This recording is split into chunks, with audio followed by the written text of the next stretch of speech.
Cookery சேனலை பார்த்து யார் வேணாலும் சமையல் பண்ணலாம். ஆனா சுவையான சமையல் பண்றது எப்படி? நான் இதயம் நல்லெண்ணெயில சமையல் பண்றேன். ஆஹா ஓஹோன்னு பாராட்டுறாங்க. நீங்களும் இதயம் நல்லெண்ணெயில சமையல் பண்ணுங்க, பாராட்ட வாங்குங்க.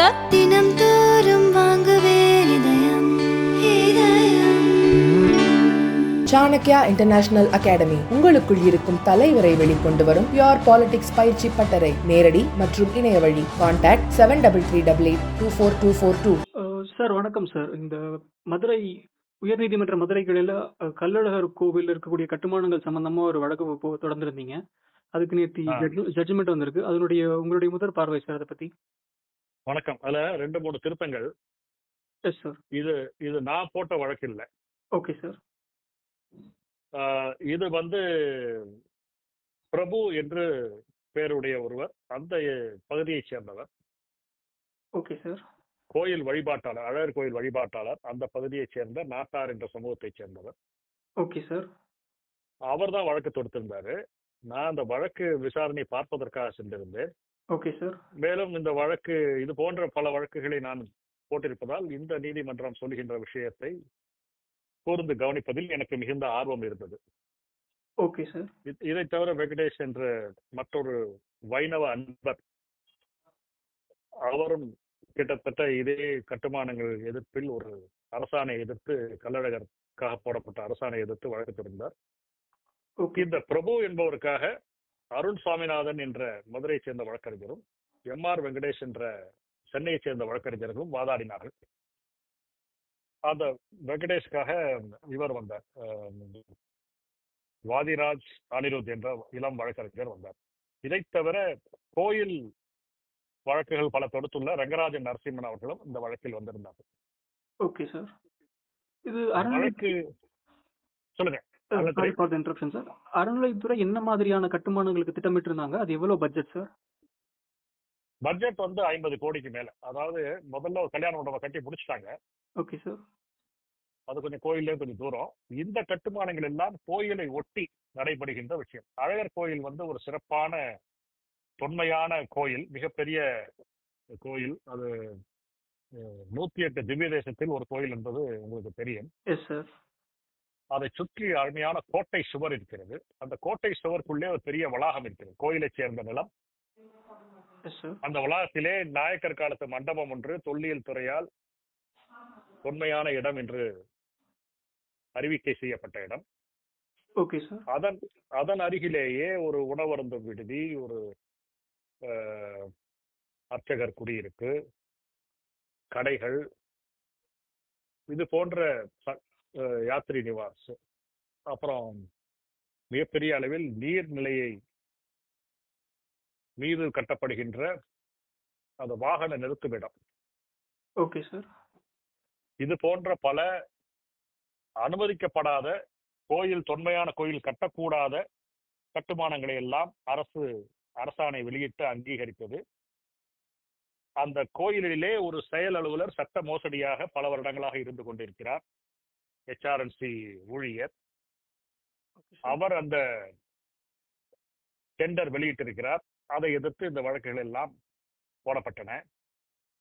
இந்த வழக்குக்கு 2 மாதத்துக்கு முன்பாகவே விசாரணைக்கு ஆரம்ப கட்டத்திலேயே சில கட்டுமானங்களுக்கு நீதிமன்றம் தடை விதித்தது.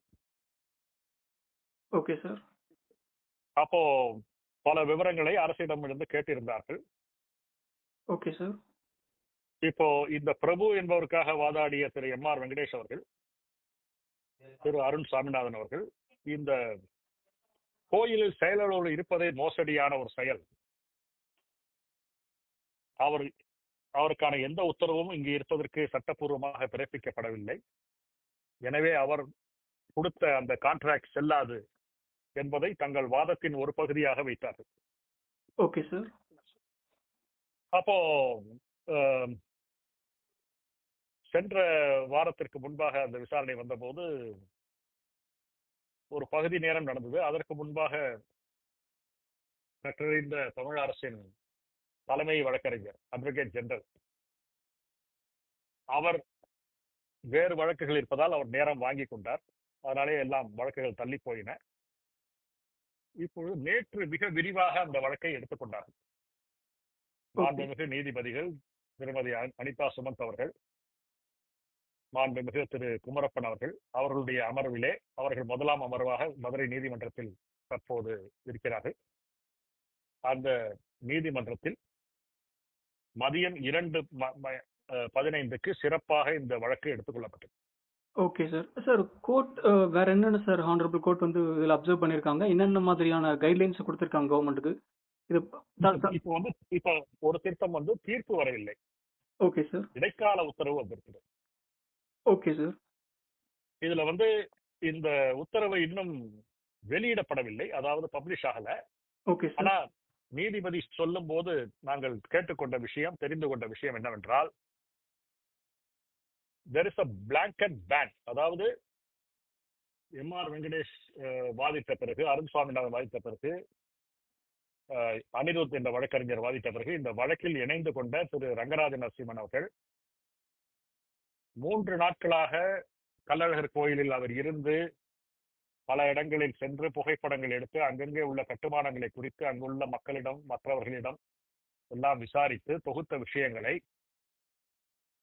மிகச் சிறப்பாக 125 படங்களை ஒரு புத்தகமாக தொகுத்து, ஒரு டைப் செட்டாக தொகுத்து அதை நீதிமன்றத்தின் பார்வைக்கு கொடுத்தார்கள். Okay sir. கொடுத்தது மாத்திரம் இல்லாமல் அந்த புகைப்படங்கள் என்ன, அந்த கட்டுமானங்கள் என்ன, எப்படி ஏற்கனவே ஒரு விடுதி கட்டப்பட்டு அது உபயோகத்தில் இல்லை, எப்படி ஏற்கனவே அர்ச்சகர்கள் குடியிருப்பு கட்டப்பட்டு இருக்கின்றன, எதற்கு தேவையில்லாமல் இவர்கள் சிலவற்றை செய்து கொண்டிருக்கிறார்கள், சட்ட அனுமதி இல்லாமல் செய்து கொண்டிருக்கிறார்கள் என்பதையெல்லாம் அவர் விரிவாக எடுத்து உரைத்தார். நீதிமன்றம் கூர்மையாக அதை கவனித்தது. Okay sir. அப்போது அனைத்து வழக்கறிஞர்களும் பார்ட்டியின் பர்சனாக வந்த திரு ரங்கராஜ நரசிம்மன் அவர்கள் சொன்ன விஷயத்தை பார்க்கும்போது பல சட்ட மீறல்கள் இருப்பது வெளிப்படையாக தெரிய வந்தது. அரசு தரப்பில் இல்லை, நாங்கள் எல்லாம் சரியாகத்தான் செய்து கொண்டிருக்கிறோம் என்று பேசினார்கள். Okay sir. அரசு வழக்கறிஞர், தலைமை வழக்கறிஞர் திரு ராமன் அவர்கள் வந்திருந்தார்கள். அவர்கள் சட்டத்தின் நிலைப்பாட்டை, அரசின் தரப்பில் சில விஷயங்களை சொன்னார். மூத்த வழக்கறிஞராக, சிறப்பு வழக்கறிஞராக திரு A.K. ஸ்ரீராம் அவர்கள் அறநிலையத்துறை சார்பாக வந்திருந்தார், அல்லது அந்த கோயில் சார்பாக வந்திருந்தார் என்று கூட சொல்லலாம். Okay sir. அவரும் சில வாதங்களை எடுத்து வைத்தார். ஆனால் முழு வாதங்கள் அவர்கள் வைக்கவில்லை. இப்பொழுது வழக்கு தொடுத்தவர்கள் சார்பாக தான் வழக்கு விவாதம் நடைபெற்றது. அப்பப்பொழுது அரசு தரப்பிலிருந்து திரு வீர கதிரன் அவர்கள், மதுரையில் இருக்கக்கூடிய கூடுதல் அரசு வழக்கறிஞரும், A.K. ஸ்ரீராம் அவர்களும், P.S. ராமர்களும் அப்பப்போது சில ஆட்சேபங்கள் தெரிவித்தார்கள், சில விஷயங்களை சொன்னார்கள். எல்லாவற்றையும் நீதிமன்றம் கேட்டுக்கொண்டு குறிப்பெடுத்துக் கொண்டு மொத்தமாக பார்த்தபோது அவர்கள் இதில் அறங்காவலர்கள் என்ன செய்திருக்கிறார்கள், சட்டம் அவர்களுக்குத்தான் அதிகாரம் அளித்திருக்கிறது, அவர்கள் இந்த கட்டுமானங்களை அவர்கள் ஒப்புக்கொண்டிருக்கிறார்களா, இல்லை அவர்கள் ஆரம்பித்து வைத்தார்களா, அல்ல அவர்கள் ஒப்புதல் இல்லாமலே இவையெல்லாம் நடைபெறுகின்றனவா என்பதை எல்லாம் கண்டறிவதற்காக அந்த அறங்காவலர்களை நீதிமன்றம் வழக்கில் சேர்த்துக் கொண்டுள்ளது. 5 அறங்காவலர்கள் இருக்கிறார்கள். அவர்கள் 5 பேரையும் இந்த வழக்கில் நீதிபதிகள் ஒரு பிரதிவாதிகளாக சேர்த்து, the court included them suo motu as respondents. அவர்கள் இந்த வழக்கில் பதிலளிக்க வேண்டும், அவர்களுடைய நிலைப்பாட்டை தெரிவிக்க வேண்டும் என்றும் சொல்லியிருக்கிறார்கள். இதுவையெல்லாம் இந்த உத்தரவு வெளியிடும் போது எல்லாம் தெரிய வரும். ஆனால் அதை சொல்லிவிட்டார்கள். அதே போல எந்த கட்டுமானமும் நடைபெறக்கூடாது மறு உத்தரவு வரும் வரை. Okay sir. என்றதையும் நீதிமன்றம் தெளிவாக சொல்லிவிட்டார்கள். அதனால எல்லா வேலையும் இப்போது அப்படியே நிறுத்தி விட்டார்கள். இல்ல, சில கட்டுமானங்கள்லாம் நாங்க கிட்டத்தட்ட முடிச்சிட்டோம், அது இந்த உத்தரவு போட்டு நாங்க என்ன பண்றது அப்படின்லாம் சொன்னாங்க.